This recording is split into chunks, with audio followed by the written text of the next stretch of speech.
Magpakatotoo tayo mga mahal kong ginang. Sa loob ng maraming dekada, marahil ay paulit-ulit na ninyong naririnig ang mga lumang kwento. Sinabi nila sa inyo na ang paglilibang sa sarili ay hindi disente o marumi, na ito raw ay magdudulot ng pamamanhid papatay sa inyong pagnanasa para sa inyong asawa. O ito ay isang bagay na dapat ay kinalimutan na ng isang respetadong babae. Ngunit heto ang katotohanan, ng mga iyon ay hindi lang basta mga kasinungalingan na layuning hiyain kayo. Maaring dahan-dahan at tahimik na sinisira ng mga ito ang inyong kalusugan. Ako po si Dr. Mila De La Paz, isang doktor na dalubhasa sa geriatric care o pag-aalaga sa mga nakatatanda. Sa loob ng mahigit 30 taon, nabigyan ako ng pribilehiyong tulungan ang mga kababaihan sa kanilang edad, 60, 70, at pataas, na maibalik ang kanilang kalusugan at kumpiyansa. At ang lagi kong nakikita ay hindi ang edad o karamdaman ang madalas na nagnanakaw ng sigla ng isang babae. Ito ay ang maling impormasyon. Ito ay ang mga nakalalasong mito na naipasa mula sa isang henerasyon patungo sa isa pa, na para bang ito ay katotohanan ngunit napakalayo sa totoo. Kaya hayaan ninyong magtanong ako, kung ang inyong katawan ay tumutugon pa rin sa haplos, kung ang inyong mga pagnanasa ay hindi basta-basta naglaho, bakit napakaraming mabubuting babae ang nakakaramdam ng hiya sa isang bagay na lubos na natural? Bakit nila ito itinatago kinatatakutan o naniniwalang ito ay talagang mali? Ang sagot ay hindi tulad ng iniisip ninyo, at ang mga kahihinatnan ng pananahimik na ito ay mas seryoso kaysa sa inyong inaakala. Sa ating pag-uusap ngayon, ilalantad ko ang 6 sa mga pinakakaraniwan at mapanganib na mito tungkol sa masturbasyon na sumisira sa kalusugan ng mga nakatatandang babae. Higit sa lahat, ipapakita ko sa inyo kung ano ang sinasabi ng tunay na siyensya para makagawa kayo ng mga desisyon na batay sa katotohanan, hindi sa takot. At sa ilang minuto lang, isisiwalat ko ang isang malalim na nakatanim na mito na maaaring siyang tunay na dahilan kung bakit nagbago ang inyong karanasan sa kwarto kahit na normal pa ang inyong mga hormones. Samahan niyo ako. Ang pag-uusap na ito ay maaaring magbago ng inyong pagtingin sa inyong sarili at sa inyong kalusugan habang buhay. Bago tayo magpatuloy, kung kayo ay isang babae na higit 60 anyos na nagmamalasakit, na manatiling may kaalaman, may kumpiyansa, at may control sa inyong kalusugan, siguraduhing pindutin ang subscribe button at i-on ang notifications para hindi ninyo malampasan ang mga susunod na video na ginawa para sa inyo. At kung ang paksang ito ay tumatatak sa inyo, i-type ang 1 sa comments. Kung hindi naman, i-type ang 0 at sabihin sa akin kung anong mga paksa ang gusto ninyong makita. Ang inyong feedback ay tumutulong sa akin na mas mapagsilbihan kayo ng mas mahusay. Sige, alamin na natin ang katotohanan simula sa pinakakaraniwan at pinakanakapipinsalang mito sa lahat. Mito number 1, sinisira ng masturbasyon ang iyong mga hormones. Ito ang paniniwalang tahimik na bumabagabag sa mga kababaihan sa loob ng maraming henerasyon at panahon, na para tuldukan natin ito gamit ang tunay na siyensya, malinaw na paliwanag, at walang bahid ng hiya. Narinig ko na ito ng hindi mabilang na beses. Isang babae, tawagin natin siyang Aling Elena, 68 taong gulang, na nakaupo sa aking klinika sa Quezon City, na tila nahihiya. Yumuko siya at bumulong, "Dok, maging tapat ka sa akin.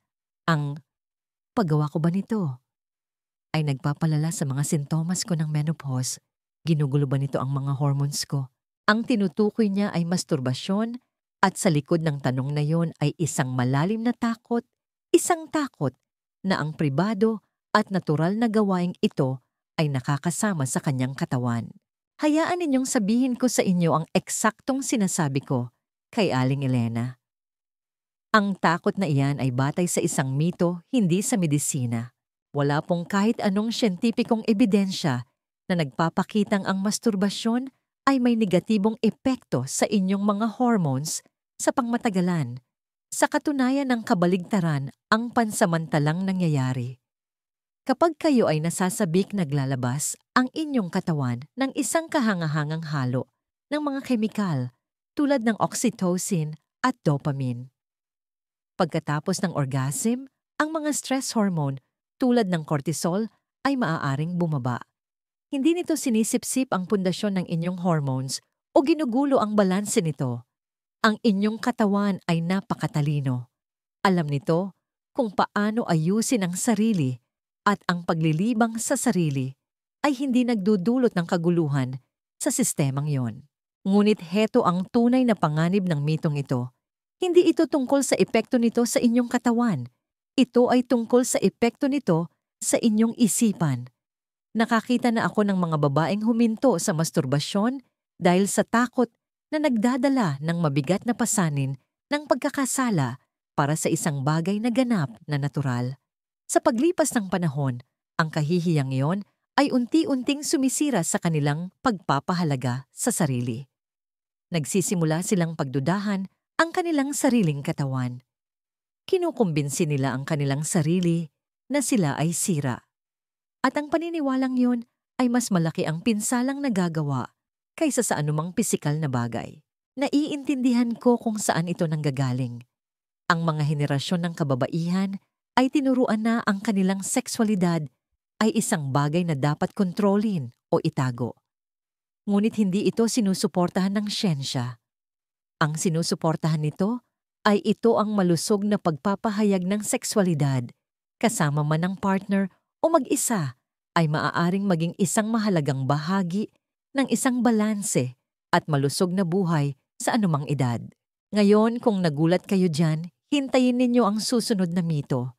Ito ay isang bagay na pinaniniwalaan ng napakaraming babae, lalo na pagkatapos ng edad 60, at maaari nitong yugyugin ang inyong kumpiyansa sa kwarto, kahit na maayos naman ang takbo ng inyong katawan. Pag-usapan natin ang takot na ayaw aminin ng marami ang ideya na dahil sa masturbasyon, mas nagiging mahirap ma-enjoy ang pakikipagtalik sa isang partner. Kung nandito pa rin kayo at tumatatak sa inyo ang mensaheng ito, i-type ang numero 1 sa comments para ipaalam sa akin na kasama ko kayo. Ngayon, magpatuloy tayo. Mito na ng kultura, nagdudulot ng sakit o kawalan ng kakayahang mag-orgasm. Kasama ang partner ang masturbasyon. Ito ay tumatama sa maraming babaeng nakakausap ko, lalo na sa mga nasa edad 50 pataas.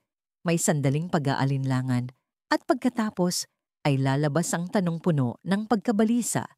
Dok, ito na po kaya ang dahilan kung bakit masakit na ngayon o kung bakit hindi na ako makarating sa sukdulan kasama ang asawa ko. Karaniwan ay may malalim na kahihiyan sa kanilang boses na para bang may nagawa silang napakalaking pagkakamali. Ramdam ko ang bigat ng kanilang pag-aalala, ang paniniwala na ang masturbasyon isang bagay na maaaring ginagawa na nila sa loob ng maraming dekada, ang dahilan ngayon kung bakit sila nahihirapan sa kwarto. Gusto kong sabihin ito ng malinaw hanggat maaari. Ang masturbasyon ay hindi nagiging sanhi ng sexual dysfunction. Sa katunayan, para sa maraming babae, ito ay kabaligtaran. Ang kakayahang ma-excite at mag-orgasm sa pamamagitan ng masturbasyon ay madalas na isang malinaw na senyales na ang pisikal na makinarya ay gumagana pa rin ng maayos. Ipinapakita nito na ang daloy ng inyong dugo, ang inyong mga ugat at ang mga tugon ng inyong katawan sa sarap ay lahat kayang gawin ang kanilang trabaho. Kung kaya ninyong mag-orgasm ng mag-isa, ngunit nahihirapan sa pakikipagtalik sa partner, ang problema ay maaaring wala sa inyong katawan. Maaaring nasa isip ninyo ito, pagkabali sa pressure o stress. Ngayon, may isang mahalagang detalye dito. Kung nakasanayan ninyong gumamit ng isang particular at napakatinding vibrator, maaaring masanay ang inyong utak sa particular na stimulation na yon. Hindi ang mismong masturbasyon ang problema. Ito ay ang routine na nilikha ninyo sa paligid nito. Para sa ilang babae, maaari nitong gawing mas mahirap ma-excite sa mas mabagal at mas banayad na koneksyon ng tunay na intimasiya. Ngunit hindi iyan katulad ng pagsasabing, ang masturbasyon mismo ang sanhi ng sakit o dysfunction. Nakatulong na ako sa hindi mabilang na mga nakatatandang babae na ayusin ang kalituhang ito. Tinitingnan namin ang kanilang mga gawi. Relax ba sila? Gumagamit ba sila ng pampadulas lubrication? Kadalasan ang simpleng pag-aayos ng mga gawi na ito at pagtugon sa mental pressure ay maaaring maibalik ang parehong function at kumpiyansa. Ang katawan ng tao ay napakatibay at kayang umangkop. Kahit na sa inyong edad 70 o 80, kailangan nyo lang matutunang unawain ito, hindi katakutan. Kung kaya ninyong mag-orgasm sa pamamagitan ng masturbasyon, ngunit nahihirapan sa isang partner, hindi po kayo sira. Iyan ay mahalagang impormasyon. Sinasabi sa inyo ng inyong katawan na gumagana pa rin ito. Kailangan nyo lang i-connectang muli ang mga tuldok sa pagitan ng pisikal na pagkasabik emosyonal na intimasiya at tiwala sa sarili. Ngunit may isa pang paniniwala na mas malalim pa ang ugat na hindi lang tungkol sa performance kundi sa moralidad. Isang paniniwala na kahit gumagana ng maayos ang inyong katawan, ang mismong gawain ay isang bagay na dapat ikahiya. At ang bigat ng konsensyang yon ay maaring mas nakakalason kaysa sa inaakala ng karamihan. Pag-usapan natin yan sa susunod. Mito na 3, ito ay immoral o nakakahiya sa aking edad. Ito marahil ang pinakamalalim na nakaugat at pinakamasakit. Hindi ko na mabilang kung gaano karaming mabubuting babae ang nakausap ko, mga babaeng nasa edad 60-70 at kahit onta na nagdadala ng tahimik at mabigat na bigat ng konsensya tungkol sa isang bagay na ginagawa nila ng pribado sa halos buong buhay nila. Hindi ito dahil may nasaktan sila. Hindi ito dahil nagdulot ito ng anumang pisikal na pinsala sa kanila. Ito ay dahil sa isang punto ng kanilang buhay, tinuruan sila na ang paglilibang sa sarili ay makasalanan, hindi angkop sa isang babae o isang bagay na dapat ikahiya, lalo na habang tumatanda. Nadudurog ang puso ko na makita kung gaano karaming babae ang nagdadala ng kahihiyang ito na parang isang sikretong pabigat. Minsan hindi nila namamalayan na naroon ito. Nararamdaman lang nila na may mali, hindi sila konektado balisa o emosyonal na malayo.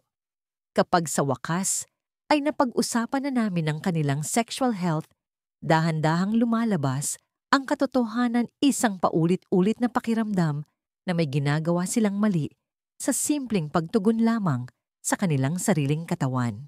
Hayaan ninyong linawin ko ito. Ang pagnanasa ninyo para sa sarap at ginhawa ay hindi nagre-retiro kasabay ninyo. Hindi bigla ang nawawala ang pangangailangan para sa koneksyon, kaginhawahan o isang sandali ng kapayapaan kapag tumuntong kayo ng 65. Ang pangangailangan sa haplos ay hindi basta-basta naglalaho sa pagtanda. Kung tutuusin, maaari pa itong maging mas makabuluhan. Nakita ko ito sa mga byuda, mga babaeng tulad ng pasyente kong si Aling Lourdes na nawalan ng asawa na 50 taon niyang nakasama. Hinahanap-hanap pa rin niya ang intimasya at ang pakiramdam ng pagiging malapit. Para sa kanya, ang masturbasyon ay naging isang tahimik na paraan ng paghilom. Hindi nito pinalitan ang kanyang asawa, ngunit pinagaan nito ang matinding sakit ng kalungkutan. Ngunit nakaramdam siya ng malalim na pagkakasala na para bang tinatraidor niya ang alaala ng kanyang asawa dahil lamang sa pagkakaroon ng mga damdaming iyon. Heto ang katotohanan, walang masama sa pag-aalaga sa inyong sarili. Walang nakakahiya sa pagtugon sa isang katawan na nakakaramdam pa rin. Ang bigat ng konsensya, hindi ang sarap, ang nagnanakaw ng kapayapaan ng mga babae. Kung dinadala ninyo ang pabigat na yon, alalahanin ninyong hindi pa huli ang lahat para ibaba ito. Ngayon, paano kung sabihin ko sa inyo na hindi lang takot sa pagkakasala ang humahadlang? Ang ilang babae ay natatakot na sinisira ng masturbasyon ang kanilang mga relasyon na nagiging dahilan para sila ay maging emosyonal na malayo o hindi gaanong konektado sa kanilang partner. Harapin natin yan. Dahil ang katotohanan ay maaring ikagulat ninyo. Kung kasama ko pa rin kayo at nakikita ninyong makabuluhan ng mga ito, i-type ang numero 1 sa comments para malaman kong nandito kayo at nakikinig. Ituloy natin at pumunta sa ika-4 na mito. Mito number 4, nawawalan ka ng interes sa iyong partner dahil dito. Ito ay tumatama sa nerbiyos ng maraming babae, lalo na sa mga nasa pangmatagalang relasyon. Nakaupo ako sa tapat ng mga asawang may 40 o 50 taon ng kasal at naririnig ko ang tunay na pag-aalala sa kanilang boses kapag nagtatanong sila, "Dok, sinisira ko ba ang pagsasama namin dahil dito?" Nag-aalala sila na iisipin ng kanilang asawa na nawalan na sila ng interes o hindi na siya sapat para sa kanila. Natatakot silang baka niloloko nila siya o hindi lang nila maintindihan kung bakit nakakaramdam pa rin sila ng pagnanasa kahit na natural nang bumagal ang mga bagay-bagay sa kwarto sa paglipas ng mga taon. Ang totoo, ang masturbasyon ay hindi nangangahulugang hindi nyo na mahal ang inyong partner. Hindi ito nangangahulugang hindi kayo tapat at tiyak na hindi ito nangangahulugang may mali sa inyong relasyon. Sa katunayan, madalas itong nangangahulugan ng kabaligtaran. Kayo ay isang babaeng buhay na buhay pa rin na konektado sa inyong katawan at mga pangangailangan. Habang tayo ay tumatanda, ang dinamika ng intimasya ay natural na nagbabago. Marahil ang inyong partner ay may sariling mga isyong pangkalusugan, pagod or simpleng pagbabago sa sarili niyang pagnanasa. O marahil kayo ang nakakaranas nito. Hindi ibig sabihin yan ay hihinto na kayo sa pangangailangan ng haplos ginhawa o koneksyon sa inyong sarili. Nakakita na ako ng mga mag-asawa na huminto na sa pagiging intimate sa loob ng ilang buwan o kahit taon, at ang hindi nasasabing distansya na nabubuo ay maaring makadurog ng puso. Ngunit ang mas masahol pa ay kapag ang isa o parehong partner ay nakakaramdam ng pagkakasala sa pagkakaroon ng anumang sexual na damdamin sa labas ng kanilang pinagsasaluhang karanasan. Sa maraming kaso, ang masturbasyon ay aktwal na nakakatulong sa mga babae na maging mas balanse. Maaari nitong bawasan ang pressure sa relasyon at lumikha ng espasyo para sa ibang anyo ng pagiging malapit na lumago.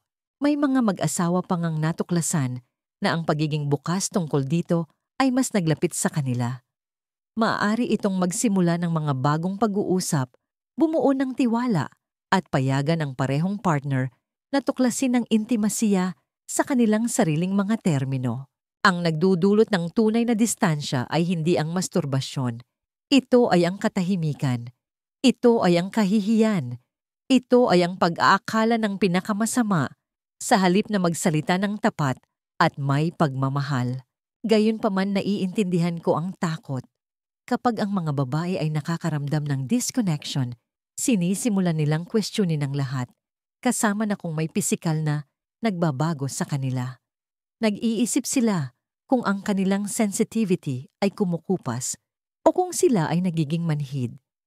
At iyan ang nagdadala sa atin sa susunod na mito, isang alalahanin na mas madalas kong naririnig. Hindi na kasing tindi ng dati ang pakiramdam ko. Pag-usapan natin kung ano talaga ang nangyayari. Mito Herbalife, binabawasan nito ang sensitivity sa paglipas ng panahon. May mga nakatatandang babae na lumapit sa akin nag-aalala at nadidismaya na nagsasabi ng mga bagay tulad ng, "Doc, hindi na pareho ang pakiramdam." O, "Mas matagal na ngayon at hindi ko na nakukuha ang parehong sensasyon." Madalas nilang sinisisi ang kanilang sarili o mas partikular ang kanilang mga gawi sa masturbasyon. Nagkakaroon sila ng paniniwala na sa sobrang dalas ng paglilibang sa sarili o sa isang partikular na paraan ay napurol na nila ang kanilang sensitivity ng tuluyan. Ang takot na yon ay maaaring maging napakabigat, lalo na kung sila ay mahina na ang loob dahil sa mga pagbabagong dulot ng edad. Heto ang sinasabi ko sa kanila, hindi sa sira ang inyong katawan. Ito ay dahil ang inyong katawan ay marunong mag-adjust o umangkop. Isipin ninyo, kung ginagamit ninyo ang eksaktong parehong teknik ng paulit-ulit isang partikular na galaw o isang malakas na vibrator, maaaring masanay ang inyong katawan sa partikular na pattern na yon. Hindi ninyo permanenteng sinisira ang inyong mga ugat, ngunit sinasanay ninyo ang inyong utak at katawan na asahan ng isang partikular na uri ng haplos. Kaya kapag kasama ninyo ang isang partner o kahit nasubukan ninyo ang isang bagong bagay ng mag-isa, maaaring iba ang pakiramdam, hindi gaanong matindi o mas mahirap makarating sa sukdulan. Ang magandang balita ay ito ay maaaring maibalik sa dati. Hindi kayo mananatili sa ganyang kalagayan. Ang sensitivity ay maaaring matuklasang muli, ngunit nangangailangan ito ng kamalayan. Minsan kailangan lang magdahan-dahan mag-explore ng iba't ibang uri ng haplos, gumamit ng pampadulas at bigyan ng sarili ng oras upang matutunang muli kung ano ang masarap sa pakiramdam. Ang inyong nervous system ay hindi nagsara. Kailangan lang nito ng iba't ibang paraan at pasensya. Siyempre may papel din ng edad. Ang daloy ng dugo ay maaaring bumaba. Ang mga pagbabago sa hormones ay maaaring magbago ng mga tissue at ang pagtugon ay maaaring natural na magbago. Hindi niyo po yon kasalanan. Bahagi lang yon ng pagiging isang tao. Ang mahalaga ay kung paano kayo tumutugon sa mga pagbabagong iyon. Susuko ba kayo at madidismaya o matututo kayong salubungin ang inyong katawan kung nasaan man ito ngayon nang may pag-usisa sa halip na pagpuna? Ang sensitivity ay hindi lang pisikal, ito ay emotional. Ang paraan ng pagtingin ninyo sa inyong sarili, ang mga inaasahan na dala ninyo sa isang karanasan, at ang pressure na inilalagay ninyo sa inyong sarili ay lahat may malaking papel. Kapag naunawaan ninyo iyan, maaari ninyong itigil ang pakikipaglaban sa inyong katawan at simulang pakinggan itong muli. Ngunit para sa ilang babae, hindi lang ang pakiramdam ang hinahabol nila. Ito ay ang dalas. Nagtatanong sila, gaano kadalas ang sobra? Sobra na ba ang ginagawa ko? Ang tanong na yon ay puno ng takot at paghusga. Kaya harapin natin ito ng minsanan at para sa lahat. Mito mo 6 nakakasama ito kapag sobra na sa dalas. Ito ang tanong na nananatili sa isipan ng napakaraming babae. Ngunit karamihan ay nahihiyang itanong ng malakas. Gaano karami ang sobra? At sa ilalim ng tanong na yon ay isang mas malalim na tanong. Nasa kontrol pa ba ako? Lumalagpas na ba ako sa isang linyang hindi ko nakikita? Hayaan ninyong maging tapat ako sa inyo. Para sa karamihan ng mga babae, kabilang ang mga nasa edad 60, 70 at pataas ang masturbasyon ay hindi nakakasama gaano man kadalas maliban kung nagsisimula na itong makasagabal sa inyong buhay. Mayroon akong mga pasyente na araw-araw nagmamasturbate at nakakaramdam ng sigla focus at emosyonal na kaluwagan. Meron din akong ibang mga pasyente na mas madalang itong gawin, ngunit nagdadala ng napakalaking bigat ng konsensya at pagkabalisa tungkol dito. Ang pagkakaiba ay wala sa numero. Ito ay tungkol sa kung paano ang gawaing ito ay umaangkop sa mas malaking larawan ng inyong buhay. Kung nilalaktawan ninyo ang mga social event, iniiwasan ang intimasiya sa inyong partner o nawawalan ng interes sa ibang mga libangan at makabuluhang bahagi ng inyong buhay dahil sa isang sapilitang pangangailangan, kung gayon, o maaring oras na upang tingnan ito ng mas malalim. At iyon ay hindi tungkol sa moralidad. Ito ay tungkol sa balanse. Karapat-dapat kayo sa isang buhay na puno at mayaman, hindi isang buhay na kinokonsumo ng isang iisang paraan ng pagpapalabas ng tensyon. Nakakatuwa minsan ay inirerekomenda ko ang masturbasyon bilang isang therapeutic tool para sa ilan sa aking mga nakatatandang pasyente, lalo na sa mga may problema tulad ng paninikip ng pelvic floor o hirap sa pagtulog. Ang banayad at regular na pagpapalabas ng tensyon ay maaaring makatulong na bawasan ang paninikip ng kalamnan, mapabuti ang tulog at suportahan ang emosyonal na regulasyon. Ito ay hindi isang bagay na dapat katakutan. Maaari itong maging bahagi ng isang malusog at may kamalayang routine. Ngunit kailangan ninyong maging tapat sa inyong sarili. Ang gawaing ito ba ay nakakatulong sa inyo na gumaan ang pakiramdam, maging mas relax at mas konektado sa inyong sarili? O ginagamit niyo ba ito para iwasan ang isang bagay na mas malalim? Ang sagot sa tanong na yon ay naglalaman ng mas maraming katotohanan kaysa sa anumang numero.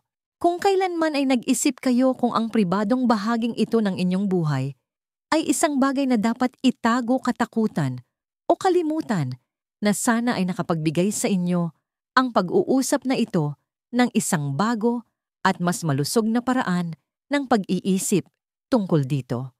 Dahil ang nakataya rito ay hindi lang isang gawi. Ito ay ang inyong respeto sa sarili, ang inyong kapayapaan ng isip, at ang inyong pangkalahatang kalidad ng buhay. Huling pananalita mula kay Dr. De La Paz.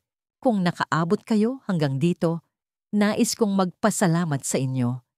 Hindi lang para sa inyong oras, kundi para sa pagkakaroon ng lakas ng loob na harapin ang isang paksa na karamihan sa mga babae sa inyong edad ay hindi kailanman hinikayat na pag-usapan ng hayagan. Pinagdaanan natin ang 6 na makapangyarihang mito.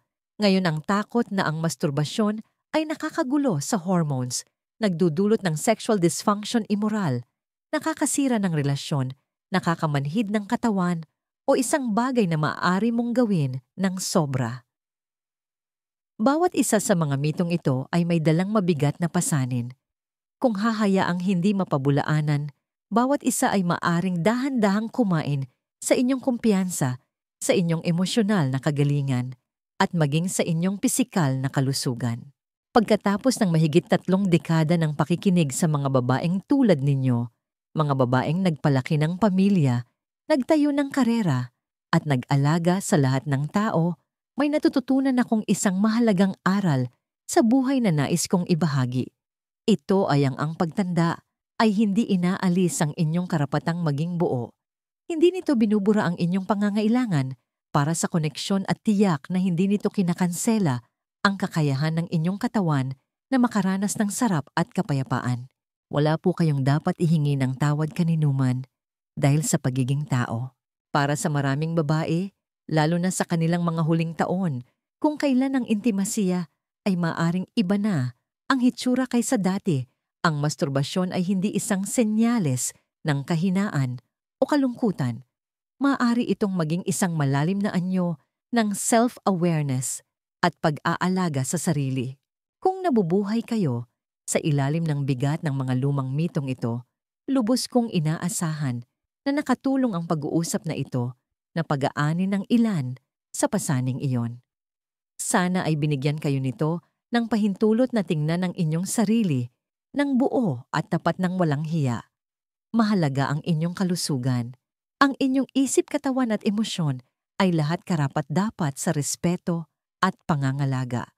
At pipiliin man ninyong mag-masturbate o hindi, ang pagpiling iyon ay dapat laging nagmumula sa isang lugar ng pag-unawa, hindi takot. Hindi lang po kayo tumanda ngayon, mas naging matalino na kayo. At hindi kailanman huli para matuto ng bago tungkol sa taong kasama ninyo sa buong buhay ninyo, ang inyong sarili. Kung ang mensaheng ito ay nagsalita sa inyo o nakatulong sa inyo na makita ang mga bagay ng medyo iba, mangyaring maglaan ng sandali upang mag-iwan ng komento sa ibaba. Ang inyong boses at kwento ay mahalaga at hindi ninyo alam kung sino pa ang maaaring kailangang marinig ito ngayon. Paki-share ang artikulong ito sa mga kaibigan o kamag-anak na maaaring makinabang dito. At siguraduhing mag-subscribe para sa mas diretsahan at tapat na payong pangkalusugan para sa mga babaeng higit 60.